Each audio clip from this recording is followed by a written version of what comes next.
Cette chose surnaturelle que tu expérimentes quand le Saint-Esprit entre en toi. Ne savez-vous pas que vous êtes le temple du Saint-Esprit et que l'Esprit de Dieu habite en vous? 1 Corinthiens 3, verset 16. Cette parole n'est ni une figure de style ni une simple métaphore religieuse destinée à réconforter. C'est une vérité surnaturelle, et lorsqu'elle s'accomplit, elle bouleverse absolument tout. Quand le Saint-Esprit entre en toi, il ne se contente pas de visiter un espace neutre. Il vient habiter ton cœur pour le transformer, purifier ton esprit et remplir ta vie de sa présence. Recevoir l'Esprit de Dieu, c'est entrer dans une dimension où rien ne peut rester comme avant. Quelque chose se passe, quelque chose de trop profond pour être simulé, trop puissant pour être ignoré. Pourtant, beaucoup aujourd'hui confondent l'émotion passagère avec l'onction véritable ou encore l'enthousiasme religieux avec la présence réelle de Dieu. Alors, comment discerner si c'est vraiment lui? Comment reconnaître ces signes invisibles mais bien réels qui témoignent que le Saint-Esprit est entré en toi? C'est à cette question que ce message apporte une réponse prophétique. Car il existe des expériences intérieures, des réalités spirituelles qui ne viennent ni de la chair, ni de l'intelligence humaine, mais bien de l'Esprit vivant de Dieu. Reste jusqu'à la fin, car une prière spéciale t'attend. Aime cette vidéo si tu ressens déjà sa présence et écris simplement en commentaire « J'ai besoin du Saint-Esprit ». Ce message pourrait éclairer ta vie bien plus que tu ne l'imagines. Lorsque Jésus a quitté la terre, il n'a pas abandonné ses disciples. Il leur a promis une présence, une force, une personne divine qui viendrait demeurer en eux, le Saint-Esprit. Dans Jean 14, versets 16 à 17, il déclare « Et moi, je prierai le Père, et il vous donnera un autre consolateur, afin qu'il demeure éternellement avec vous, l'Esprit de vérité. Il demeure auprès de vous, et il sera en vous. » Cette promesse n'était pas réservée aux apôtres. Elle s'adresse à quiconque croit véritablement. À celui qui ouvre son cœur à Jésus, qui se repent et choisit de marcher par la foi, l'Esprit descend, il remplit, il agit. Le jour de la Pentecôte, lorsque le Saint-Esprit est venu sur les disciples, quelque chose d'irréversible s'est produit. Ils ont été transformés de l'intérieur. Des hommes craintifs sont devenus audacieux. Ceux qui se taisaient sont devenus prophétiques. Des personnes ordinaires sont devenues porteuses du feu divin. Et cette œuvre continue encore aujourd'hui. Mais dans notre génération, cette vérité s'est souvent diluée.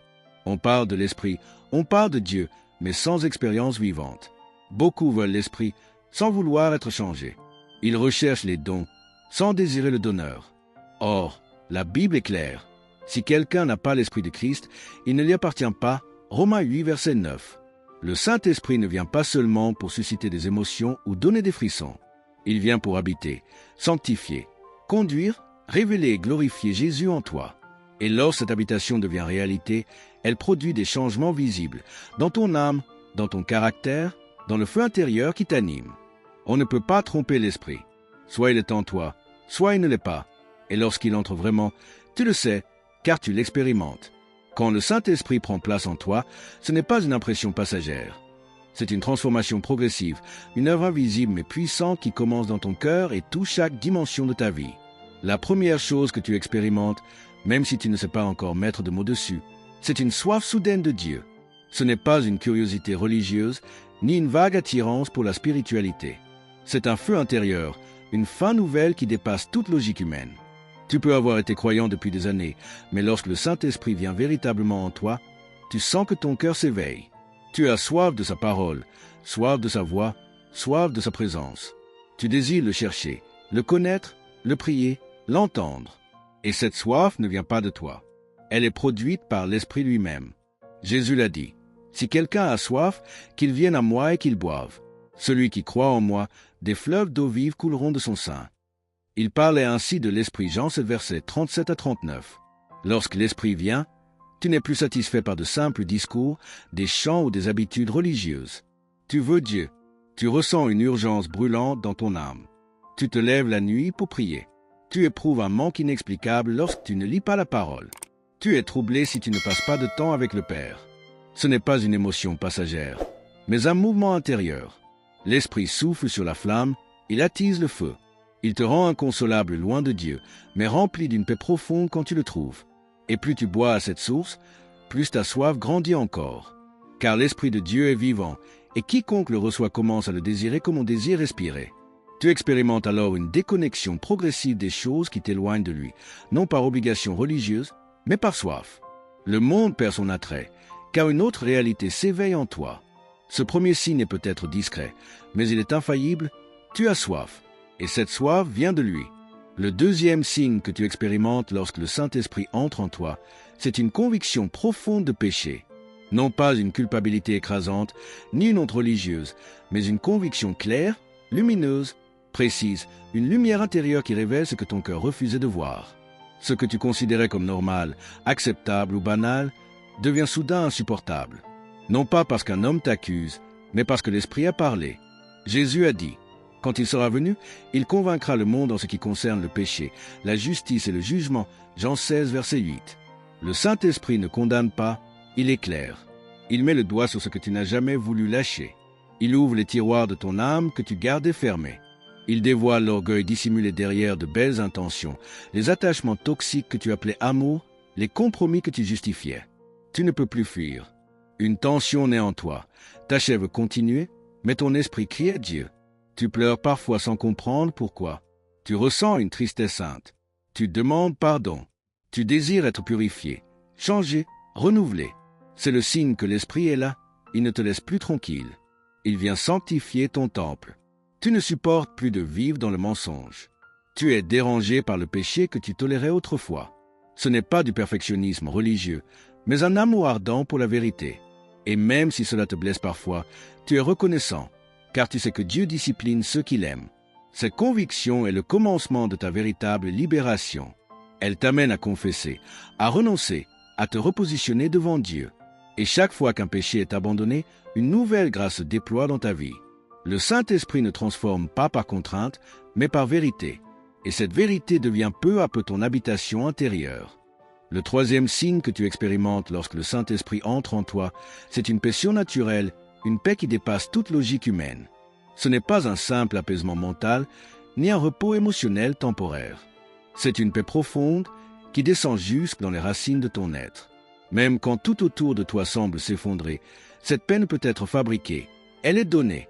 Elle ne découle pas de l'absence de problème, mais de la présence d'une personne, le Saint-Esprit. Comme l'affirme l'apôtre Paul, « Et la paix de Dieu, qui surpasse toute intelligence, gardera vos cœurs et vos pensées en Jésus-Christ. » Philippiens 4, verset 7. Quand l'Esprit vient en toi, il ne supprime pas les tempêtes de la vie, mais il calme ton intérieur. Tu peux traverser des tensions, des attaques, des confusions, mais au fond de toi demeure un centre immobile, un sanctuaire secret où règne une paix inexplicable. Cette paix est un témoignage silencieux de la présence de Dieu. Tes réactions changent. Ce qui t'irritait auparavant ne t'atteint plus de la même manière. Là où tu aurais explosé, tu prends désormais du recul. Tu ressens une sécurité intérieure, comme si un mur invisible te protégeait. Tu n'es plus dominé par la panique ni paralysé par la peur. Ce n'est pas de l'insensibilité, mais une stabilité spirituelle. L'Esprit de Dieu communique en toi la paix du ciel. Il t'apprend à respirer au rythme du Père. Et cette paix devient une arme puissante. Elle déstabilise l'ennemi, protège ton discernement et ouvre ton oreille spirituelle pour entendre Dieu dans le silence. Même sans avoir encore toutes les réponses, tu sais que Dieu contrôle tout. Tu peux marcher dans la vallée de l'ombre de la mort sans trembler, car tu es conscient qu'il est avec toi. Cette paix n'est pas le fruit de tes efforts, mais le sceau d'une présence vivante. C'est le signe que le Saint-Esprit est réellement entré en toi. Et voici maintenant le quatrième signe, une transformation progressive de ton caractère. Ce n'est pas un changement imposé de l'extérieur, ni une discipline rigide dictée par tes propres forces. C'est un fruit intérieur qui commence à mûrir doucement. Là où tu étais impulsif, tu deviens patient. Là où ton cœur était dur, il s'adoucit. Là où tu vivais dans le mensonge, la vérité prend désormais place dans ta bouche. Cette transformation ne vient pas de toi, mais de l'Esprit qui agit en profondeur. Comme le rappelle l'apôtre Paul dans Galates 5, versets 22 à 23, le fruit de l'Esprit, c'est l'amour, la joie, la paix, la patience, la bonté, la bienveillance, la foi, la douceur, la maîtrise de soi. Tu ne joues pas à être transformé, tu le es réellement. Et ton entourage commence à le percevoir. Tes réactions changent. Ton langage se purifie. Tes pensées s'alignent sur la vérité. Le Saint-Esprit ne vient pas seulement pour t'émouvoir, mais pour te façonner. Il taille ce qui est superflu. Il redresse ce qui était tordu. Il sculpte ton âme à l'image de Christ. Parfois, tu sens une résistance en toi. Mais plus tu t'abandonnes, plus son œuvre avance. Tu ne veux plus fonctionner comme avant.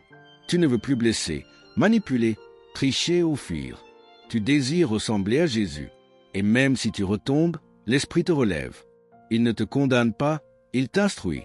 Il t'apprend à aimer, à pardonner, à espérer. Ce changement est la preuve qu'il vit en toi. Ce n'est pas une réforme superficielle, mais une véritable œuvre de sanctification. Et cette œuvre ne s'arrête jamais.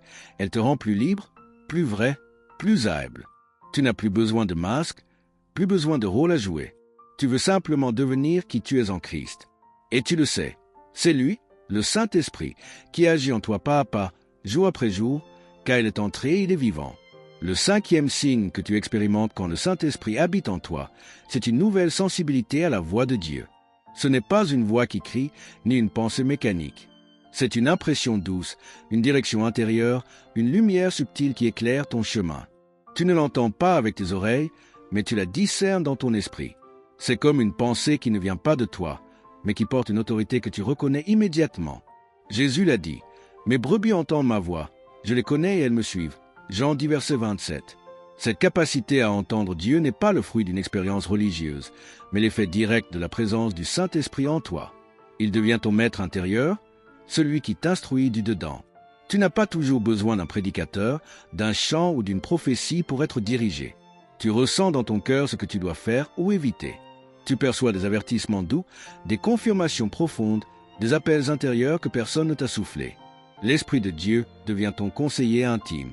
Il te parle dans le silence, au travers de la parole, jusque dans les détails de ton quotidien.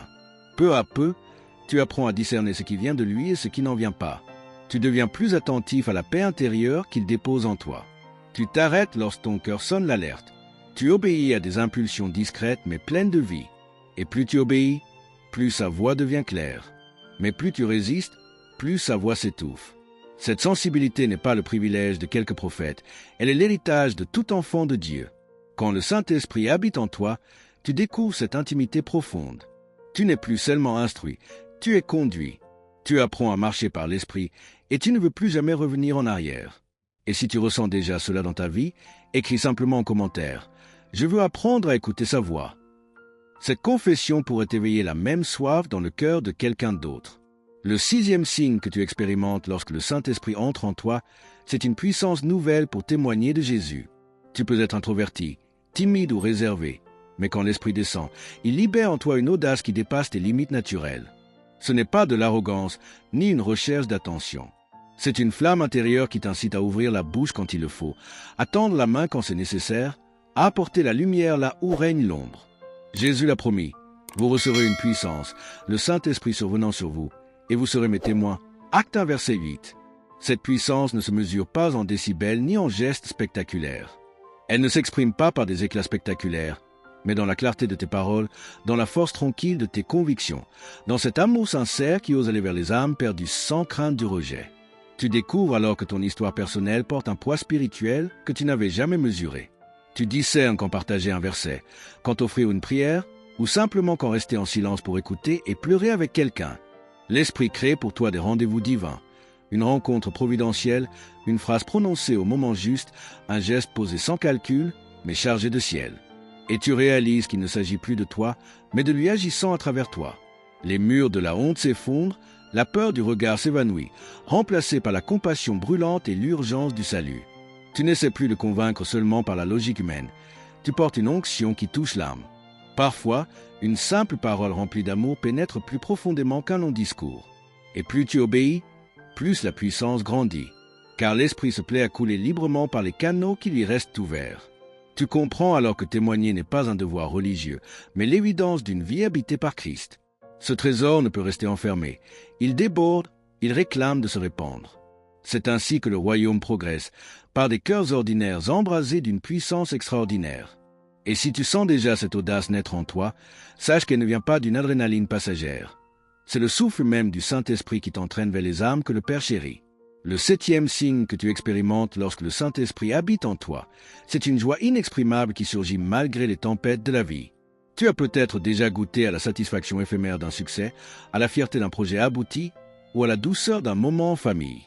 Mais cette joie-là n'appartient pas au domaine humain. Elle jaillit du trône même de Dieu. Pierre l'a décrit ainsi.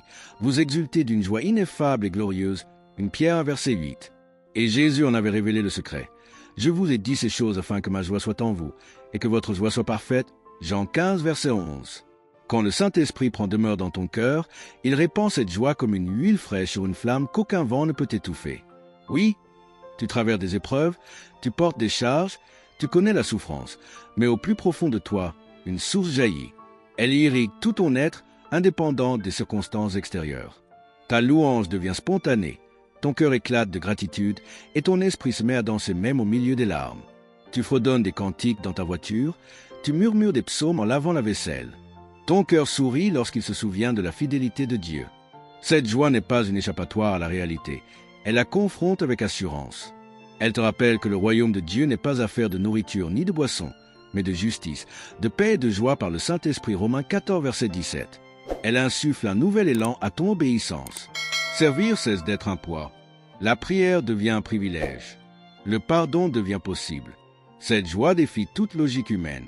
Certains te jugent naïf, d'autres t'interrogent. Mais toi, tu sais quelle est la marque indélébile de sa présence. Et plus tu la laisses se répandre, plus elle devient contagieuse. Là où tu poses les pieds, l'atmosphère se transforme. Une parole de grâce, un simple éclat de lumière dans ton regard, suffit à rallumer l'espérance dans des vies où la couleur s'était éteinte. Tu goûtes alors à ce que Paul expérimenta en prison, des chaînes aux poignets, mais un esprit libre chantant à minuit. Cette joie est ton héritage. Elle précède toujours la victoire. Elle annonce déjà la résurrection. Elle témoigne, même en silence, que le Saint-Esprit demeure véritablement en toi. Car dans les replis mystérieux de l'Écriture se cachent des vérités qu'aucune intelligence humaine ne peut saisir. Seul l'Esprit les dévoile. Elles ne s'apprennent pas, elles se révèlent. Quand tu avances plus profondément dans sa présence, il t'invite à franchir un seuil intérieur, à voir ce que d'autres lisent sans jamais comprendre. Approche donc avec un cœur humble, la lumière s'intensifiera. La première de ces vérités cachées, c'est que le Saint-Esprit confirme ton adoption céleste. Tu peux connaître la doctrine de l'adoption et pourtant vivre encore avec un cœur orphelin. Mais quand l'Esprit de Dieu respire en toi, il murmure « Tu es enfant du Père ». Paul affirme dans l'Épître aux Romains 8, verset 16 « L'Esprit lui-même rend témoignage à notre esprit que nous sommes enfants de Dieu ». Cette certitude ne s'explique pas par un raisonnement, elle s'imprime dans les profondeurs de l'âme. Soudain, tu sais que le ciel n'est plus éloigné, il t'enveloppe comme un manteau. L'angoisse du rejet disparaît. Tu n'as plus besoin de prouver ta valeur, car la voix intime du Saint-Esprit te nomme bien-aimé. Alors, un repos inattendu envahit tes pensées. Tu pries sans effort, tu lèves les yeux sans crainte, tu laisses tomber les masques de la performance spirituelle. Et l'Esprit te rappelle la parabole du Fils prodigue. L'amour du Père t'attend, inébranlable, inconditionnel. Le Père accourt, t'enlace et restaure ton identité perdue. Tu découvres alors que l'anneau qu'il glisse à ton doigt n'est pas un simple ornement symbolique, mais le survivant d'un héritage assuré. Ta vision s'élargit. Les épreuves cessent de ressembler à des preuves d'abandon. Elles deviennent désormais des occasions de formation et de croissance. La discipline divine n'a plus le goût amer d'une punition, mais la douceur d'un amour attentif qui veille et façonne. Même les silences de Dieu résonnent autrement. Ils ne sont plus des murs oppressants, mais des berceaux de confiance. Peu à peu, tu réalises que ta prière préférée n'est plus « Seigneur, aide-moi », mais bien « Père, me voici ». Cette révélation secrète libère ton âme de l'esprit de servitude. Tu ne cherches plus à mériter une approbation incertaine, tu célèbres la grâce déjà reçue. Et plus ce témoignage intérieur s'enracine en toi, plus tu marches avec assurance. Car désormais tu sais à qui tu appartiens et d'où provient ton autorité, du cœur même du Père, confirmé par le Saint-Esprit vivant en toi. La deuxième vérité cachée que l'Esprit révèle, c'est son pouvoir d'ouvrir les Écritures comme un livre vivant, intime et personnel. Tu avais peut-être lu la Bible par devoir, par habitude ou par curiosité, mais soudain, les mots s'embrasent, vibrent et résonnent dans les profondeurs de ton cœur. Chaque verset devient une adresse directe, chaque récit un miroir qui te renvoie à ta propre histoire. C'est l'accomplissement de ces promesses. Quand l'Esprit de vérité viendra, il vous conduira dans toute la vérité. Jean 16, verset 13. Le Saint-Esprit ne se contente pas d'expliquer le texte, il t'introduit dans une rencontre avec l'auteur lui-même. Tu découvres des connexions que tu n'avais jamais perçues. Tu comprends pourquoi certaines lignes te bouleversent comme si elles avaient été écrites ce matin pour ta situation précise. Il souligne un mot, illumine une phrase, relie une prophétie ancienne à ton présent. Dès lors, la Bible cesse d'être un manuel lointain. Elle devient une conversation brûlante, vivante. Tu lèves les yeux et tu sais que le ressuscité te parle ici et maintenant. Les passages sombres se transforment en lanternes dans la nuit. Les commandements autrefois lourds deviennent des chemins de liberté. Les promesses apparemment lointaines se révèlent comme des clés qui ouvrent les portes de tes impossibles. Et dans cette lumière, l'Esprit te montre aussi ce que tu dois déposer, ce que tu dois abandonner. Il met en lumière le contraste entre l'éclat de la parole et les zones d'ombre de ton existence. Parfois, tu refermes l'Écriture en larmes, bouleversé par ce qu'elle a révélé. Parfois, tu cours l'annoncer, car une phrase a transpercé l'épaisseur de ton apathie. La lettre seule étouffe, mais l'Esprit vivifie. Il t'empêche de réduire la Bible à une froide théorie. Il la rend à la fois tranchante comme une épée et douce comme une brise. Plus tu médites, plus il t'ouvre des profondeurs insoupçonnées. Plus tu obéis, plus il te confie des secrets. Tu découvres alors l'inestimable privilège d'être enseigné par Dieu lui-même. Le même souffle qui inspira les prophètes éclaire désormais tes pas. Chaque page devient une rencontre où ta foi s'affermit, ton intelligence se renouvelle et ton cœur s'embrase. Lorsque la parole s'ouvre de cette manière, il n'est plus possible de revenir à une lecture distraite. Chaque matin, tu te lèves avec l'attente de sa voix, et chaque soir, tu refermes la Bible avec la certitude d'avoir été façonné par une vérité éternelle. Voilà la marque d'une vie réellement habitée par le Saint-Esprit. L'Écriture n'est plus seulement étudiée, elle est révélée, absorbée, incarnée, jusqu'à ce que Christ prenne pleinement forme en toi. La troisième vérité cachée que le Saint-Esprit éclaire en toi, c'est qu'il affine ton discernement spirituel jusqu'à te rendre capable de percevoir l'invisible. Autrefois, tu jugeais selon les apparences. Un discours éloquent t'impressionnait, un signe spectaculaire te captivait, une atmosphère émotionnelle te suffisait. Mais lorsque l'Esprit réside en toi, il active un radar intérieur qui détecte la source réelle des choses, bien au-delà de leur surface. Comme l'écrit Paul, l'homme spirituel juge de tout et n'est lui-même jugé par personne. 1 Corinthiens 2, verset 15. Ce discernement n'a rien à voir avec un esprit critique charnel. Il est une sensibilité subtile à la vérité ou au mensonge, à la vie ou à la mort, au souffle divin ou à l'imposture. Tu entres dans une pièce et tu ressens instantanément la paix ou la tension, sans qu'un mot n'ait été prononcé. Tu lis un enseignement et tu distingues l'authenticité d'une erreur déguisée. Tu rencontres une personne et tu perçois derrière son sourire une blessure, une agitation ou au contraire une douce onction. Cet aiguisement se cultive dans la prière. Tu sais pour qui intercéder, de quoi te repentir, quand proclamer la victoire. Il se traduit aussi dans tes choix. Tu décides de jeûner un jour que rien n'exigeait. Tu refuses une opportunité séduisante, avertie par une alarme silencieuse. Tu acceptes un détour inconfortable qui, finalement, se révèle providentiel. Plus tu obéis à ces impressions, plus ta perception se raffine. Mais si tu les ignores, elles s'émoussent.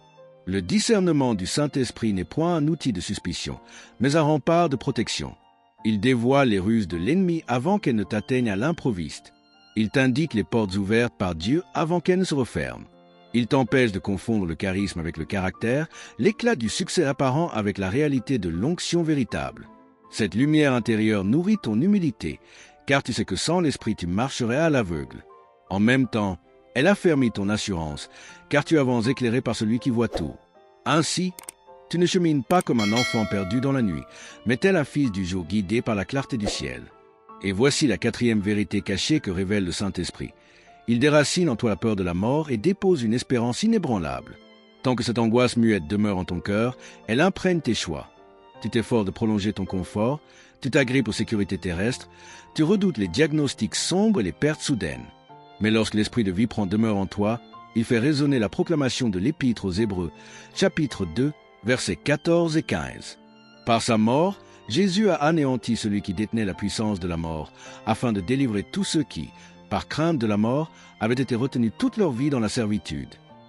Cette délivrance n'est pas théorique, elle se traduit dans tes réactions quotidiennes. Un médecin prononce un mot inquiétant, ton cœur se serre, mais aussitôt l'esprit fait remonter en toi une certitude paisible, ta vie est cachée avec Christ en Dieu. Un ami s'éteint, tes larmes coulent, mais derrière elles palpitent la conviction que la tombe n'est qu'un seuil. Tu traverses la vallée de l'ombre, mais tu n'es plus paralysé par la peur. Tu avances, car même si ton corps se défait, l'esprit de celui qui a ressuscité Jésus demeure en toi. Romains 8, verset 11. Cette assurance te libère de la poursuite épuisante, de la reconnaissance et du succès. Tu n'as plus besoin d'ériger un monument éphémère pour laisser une trace, car ton nom est déjà inscrit dans le livre de vie. L'Esprit t'enseigne que chaque jour est un don, et non un dû, que le ciel n'est pas une idée lointaine, mais une réalité déjà semée dans ton cœur. Alors tu commences à vivre à la fois avec une légèreté lumineuse et une gravité sacrée. Légèreté, car les menaces ultimes ont perdu leur croc. Gravité, car chaque geste résonne désormais dans l'éternité. Ton intercession s'élargit. Tu ne pries plus seulement pour que Dieu prolonge la vie, mais pour qu'il accomplisse sa volonté et manifeste sa gloire en toute saison, même dans la dernière. Tes priorités se réordonnent. Tu investis davantage dans les âmes que dans les apparences, dans la vérité plutôt que dans la vanité. Ainsi, l'Esprit brise les chaînes de la peur et ouvre devant toi un horizon nouveau, où la mort n'est plus une fin mais la courbe menant à la plénitude. Cette espérance ne supprime pas la douleur, elle la transfigure, car tu sais qu'au-delà du dernier souffle se tient le Père, les bras ouverts, prêt à parachever en toi l'œuvre commencée. Voici la 5e vérité cachée que révèle le Saint-Esprit. Il prie en toi et t'introduit dans l'intercession divine. Tu peux réciter des prières apprises par cœur, mais lorsqu'il prend place, tu entres dans un dialogue qui dépasse tes mots. Paul l'énonce clairement. L'Esprit lui-même intercède par des soupirs inexprimables, Romains 8, verset 26. Ces soupirs ne sont pas des gémissements désespérés, mais un courant d'amour qui porte tes faiblesses jusques devant le trône. Il arrive que ton être intérieur se tende sans qu'aucune phrase ne s'articule. Tes larmes deviennent un langage, ton silence une mélodie céleste. L'Esprit t'oriente, prier pour un inconnu croisé un instant, veiller pour une nation jamais visitée, réclamer la guérison d'un voisin hostile. Peu à peu, tes propres besoins s'effacent, et une compassion brûlante naît pour ce que le Père désire toucher. Cette intercession transforme ton regard. Tu ne vois plus seulement des situations désespérées, mais des chantiers de grâce en construction. Tu comprends alors que prier n'est pas convaincre Dieu, mais te laisser traverser par sa volonté. Chaque fois que tu cèdes à cet élan intérieur, le ciel se connecte à la terre et tu goûtes la joie de collaborer avec l'architecte de l'histoire.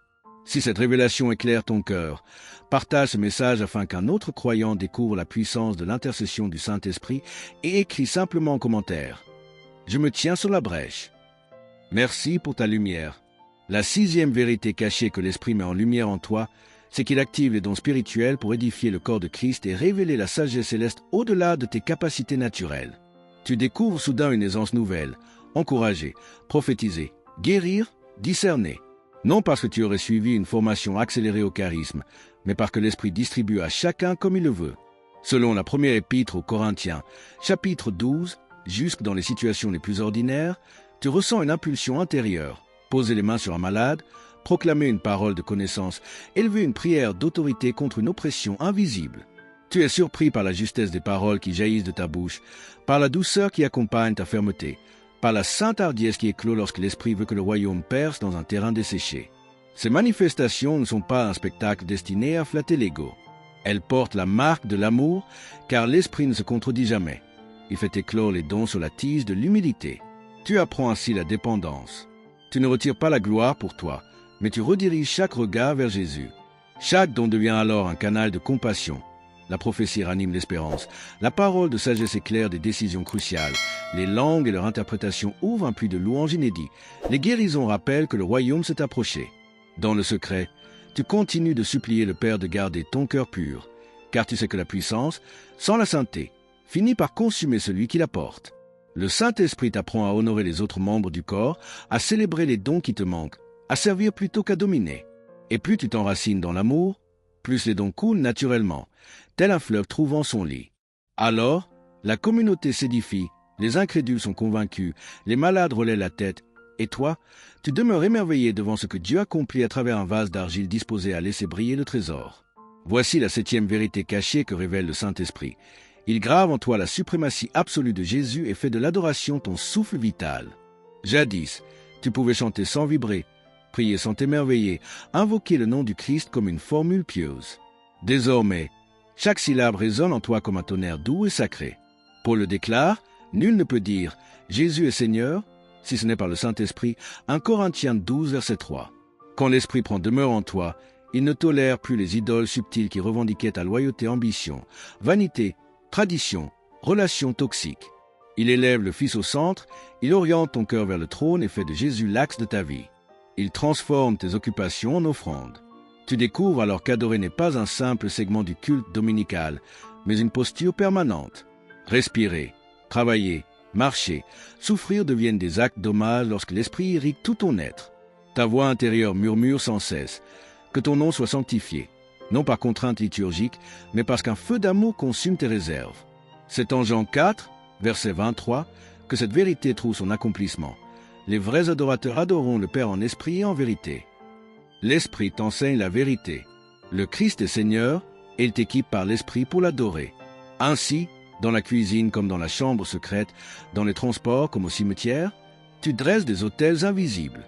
Tes larmes, tes rires, tes silences deviennent langage. Tes combats spirituels changent de nature.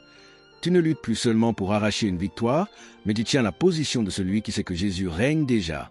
Et plus tu proclames sa seigneurie, plus l'atmosphère se transforme. Les chaînes tombent, la confusion recule, la joie s'intensifie. Ce n'est pas toi qui produis l'adoration, c'est l'Esprit qui l'insuffle, et par elle il façonne en toi l'image du Fils, de gloire en gloire. Voilà pourquoi, lorsque cette vérité s'empare de ton cœur, il n'est plus possible de régresser vers une piété superficielle. Toute ta vie devient une liturgie fluide où chaque battement de cœur murmure « À toi la couronne, pour toujours ». Ton cœur a reçu les révélations, mais la lumière ne porte du fruit que lorsqu'elle devient action. Voici donc les actes concrets auxquels l'Esprit t'invite. Chacun de tes pas, humble mais résolu, ouvre un espace où la grâce agit en profondeur pour façonner ta vie à l'image du Christ. Le premier acte consiste à sanctifier ton agenda. Offre à Dieu la première part de chaque journée. Lève-toi avant l'aube, ouvre les psaumes, laisse jaillir une prière spontanée, même brève. Cette consécration du temps déplace ton centre de gravité. Tu n'es plus prisonnier de l'urgence du monde. Tu réponds d'abord à l'appel du ciel. Jésus lui-même en donnait l'exemple. Le matin, longtemps avant le jour, il se leva, sortit et s'en alla dans un lieu désert, où il pria. Marc 1, verset 35. L'Esprit utilise ces minutes primordiales pour déposer en toi des directives, apaiser les tourments de la nuit et te revêtir d'autorité avant que le jour ne t'affronte.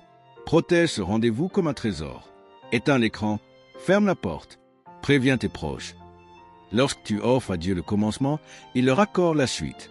Alors tu expérimentes une fluidité étonnante, des rencontres providentielles, une clarté d'esprit qu'aucun café ne saurait procurer. C'est dans cet espace sanctifié que s'édifie une vie victorieuse et non dans des résolutions tardives. Commence dès demain. Lève-toi, bénis le Père, laisse l'Esprit respirer en toi et contemple ton quotidien se teinter d'éternité. Le deuxième acte à poser pour marcher dans la puissance de l'Esprit est de purifier ta parole. Les mots portent en eux un poids spirituel. La mort et la vie sont au pouvoir de la langue. Proverbe 18, verset 21. Décide que ta bouche devienne une source d'eau vive, plus d'ironie corrosive, plus de plaintes stériles, plus de murmures qui étouffent la ferveur. Invite l'esprit à filtrer chaque phrase avant qu'elle ne franchisse tes lèvres et pèse-la sur la balance de l'amour. Lorsque tu bénis, tu ouvres des portes invisibles. Lorsque tu maudis, tu dresses des barrières. Remplis ta maison de déclarations de foi. Proclame des versets en cuisinant, déclare la paix de Christ dans ta voiture, chante un cantique sous la douche. Peu à peu, l'atmosphère s'imprègne de cette présence. Ta famille la ressent et même les visiteurs l'aperçoivent. Ta parole devient l'écho de la parole. Et si une blessure surgit malgré toi, repens-toi aussitôt. L'Esprit se hâte de pardonner et de rétablir le flux de grâce. Ainsi, ta langue, soumise au Saint-Esprit, devient un marteau qui brise les chaînes et une clé qui ouvre les cœurs. Le troisième acte pour coopérer avec l'Esprit est d'honorer les relations essentielles. L'ennemi isole pour dévorer, mais l'Esprit rassemble pour fortifier. Identifie les alliances que Dieu a placées dans ta vie. Un mentor spirituel, un frère de prière, une sœur de consolation. Entretiens ces ponts en appel, un café partagé, un verset offert en saison. L'Écriture exhorte. Veillons les uns sur les autres pour nous inciter à l'amour et aux bonnes œuvres. Hébreux 10, verset 24. Quand ton aile faiblit, un ami rempli de l'Esprit rallume la braise. Quand tu es ardent, te réchauffe celui qui chancelle. Refuse l'orgueil solitaire, confesse tes luttes, célèbre tes victoires, priez ensemble. Alors tu verras l'Esprit orchestrer des synergies divines, une parole de sagesse au moment exact, une provision inespérée, une porte de ministère qu'aucun autre lien que le ciel n'aurait pu ouvrir. L'amour fraternel devient alors le terreau fertile où germent les fruits de l'Esprit. Le quatrième acte que tu dois poser pour croître dans la liberté est de pratiquer régulièrement le jeûne. Le jeûne n'achète pas la faveur de Dieu. Il brise la tyrannie de la chair afin que la voix de l'Esprit résonne avec clarté. Jésus a dit, « Quand vous jeûnez » Matthieu 6, verset 16. Non pas si, mais quand. Commence par un repas, puis une journée, toujours conduit par l'Esprit et dans la sagesse d'une bonne santé. Durant ce temps mis à part, remplace la nourriture par la parole, la musique légère par l'adoration, les réseaux sociaux par le silence. Tu découvriras des chaînes anciennes se dissoudre, des révélations inattendues jaillir, une compassion grandir pour les affamés. Ton corps apprend qui n'est pas le maître, ton esprit exulte et l'onction s'accroît pour briser les joues autour de toi. Le 5e acte que tu dois poser pour laisser l'esprit transformer tes priorités est de servir les pauvres de manière tangible. Jésus s'identifiait à eux. Tout ce que vous avez fait à l'un de ces plus petits, c'est à moi que vous l'avez fait. Matthieu 25, verset 40. Consacre chaque mois une portion de ton budget et de ton temps à un geste concret. Un panier alimentaire, une visite à l'hôpital, un soutien scolaire. L'Esprit ouvrira tes yeux sur des visages précis. Obéis sans tarder. Tu apprendras que donner ne t'appauvrit pas. Au contraire, l'amour circule, la joie explose et ton cœur se dilate. Écris simplement en commentaire « Je veux être les mains de Jésus » et partage cette parole pour multiplier la compassion autour de toi. Le 6e acte pour demeurer sous l'onction est de cultiver une reconnaissance active. Chaque soir, dresse 3 raisons de remercier Dieu, même infimes, un sourire reçu, un trajet protégé, un verset qui t'a touché. L'esprit se plaît dans l'atmosphère de gratitude. Elle chasse l'amertume, attire la présence divine. Paul en a témoigné en prison. À minuit, il chantait et les portes s'ouvrirent. Ta louange ouvre aussi les tiennes, celle du cœur comme celle des circonstances. Le 7e acte pour protéger la flamme est de veiller sur tes portes sensorielles. Tes yeux, tes oreilles, tes pensées sont des portails spirituels. Demande à l'esprit d'en devenir la sentinelle. Refuse les images impures, les paroles médisantes, les divertissements qui ternissent la sainteté. L'apôtre trace la ligne. Tout ce qui est vrai, honorable, juste, pur, aimable, digne de louange, voilà à quoi vous devez penser. Philippiens 4, verset 8. Que ce filtre devienne le tien. Lorsque tu préserves la pureté de ses portes, l'huile de l'esprit demeure fraîche. La lumière intérieure reste vive et ta communion avec Dieu devient semblable à un jardin sans mauvaises herbes. Tu viens d'accueillir un acte simple mais décisif. Pour engraver la puissance dans ton cœur, écoute maintenant cette parabole céleste. Un récit où le vent du Saint-Esprit souffle à travers chaque image, révélant le chemin d'une transformation profonde. Il était une fois, sur les hauteurs d'un royaume baigné de lumière, un vieux forgeron nommé Hayam. Chaque jour, il façonnait des épées pour l'armée du roi, répétant inlassablement les mêmes gestes, sans joie ni espérance. Son cœur, alourdi par le fracas du marteau, battait au rythme monotone de l'habitude. Une nuit d'orage, alors qu'il rangeait ses outils, une voix douce, semblable à une brise dans la fournaise, l'appela. « Hayam, façonne-moi un artefact qui ne se rouillera jamais. » Troublé, il regarda autour de lui, mais l'atelier était vide. Persuadé d'avoir rêvé, il s'endormit à l'aube. Pourtant, la voix revint. « Forgeron, ton feu est prêt, ton enclume aussi. Forgeras-tu enfin ce qui demeure ?» Intrigué, Hayam saisit un lingot différent, un métal blanc et mystérieux, qu'il avait jadis trouvé dans un torrent et laissé de côté. Le feu crépita, animé d'une chaleur vibrante, comme si l'air lui-même exhalait une prière. Au premier coup de marteau, une étincelle jaillit, non rouge mais dorée. Surpris, Hayam recula. L'étincelle resta suspendue, puis se changea en flamme de lumière pure. La voix résonna. « Ne crains pas, façonne !» Les heures s'écoulèrent. Chaque frappe produisait une note, semblable à un chant que seul son esprit percevait. Peu à peu, il comprit. La fournaise représentait son cœur, le métal sa vie, le marteau la parole, et la voix, le souffle divin. À mesure qu'il forgeait, ses souvenirs douloureux refaisaient surface, les injustices subies, les colères meurtrières, les rêves avortés. Le feu les consumait, le marteau les transformait, et la lumière les transfigurait. Au crépuscule, il leva l'objet achevé. Ce n'était pas une épée, mais une clé resplendissante, gravée de cet symbole. Sanctification, parole pure, alliance, jeûne, service, gratitude, vigilance. Alors la voix déclara « Cette clé ouvre la porte intérieure du royaume. Elle n'est pas destinée au coffre de la terre, mais au cœur qui s'abandonne. » Hayam comprit alors que la véritable force se trouvait au-dedans de lui, que la matière première était sa propre vie, et que cette clé était offerte à chaque âme prête à laisser l'esprit agir. Il sortit de l'atelier. La nuit s'était dissipée, laissant place à un ciel d'azur. Dans l'air flottait comme un parfum d'arrosée nouvelle. Il tendit la clé vers le village. Aux yeux des passants, ce n'était qu'un éclat fugace.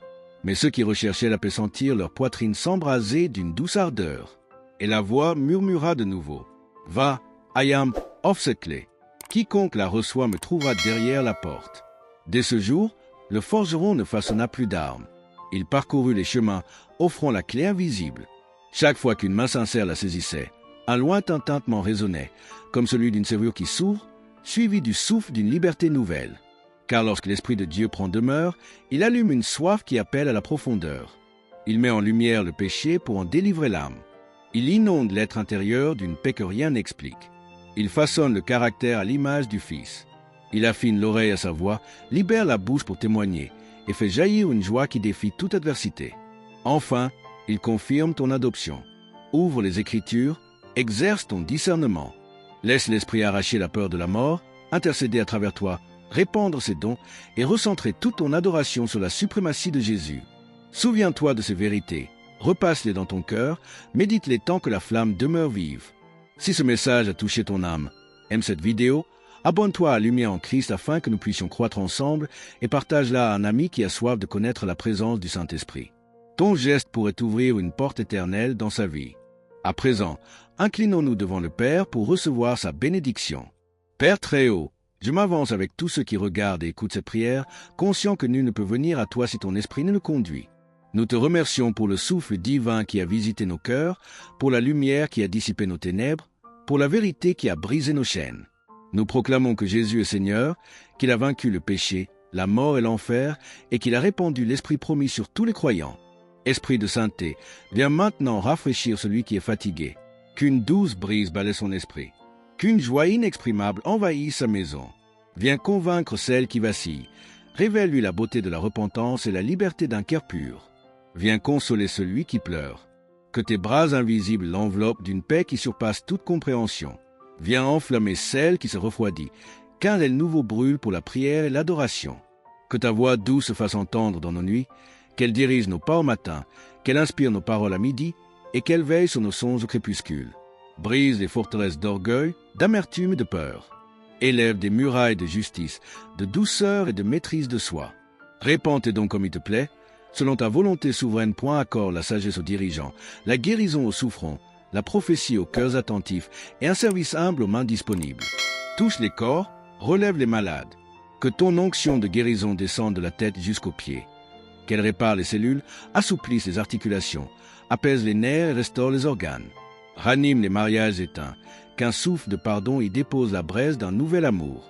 Ravive les vocations oubliées, qu'une flamme de vision rallume les rêves pionniers.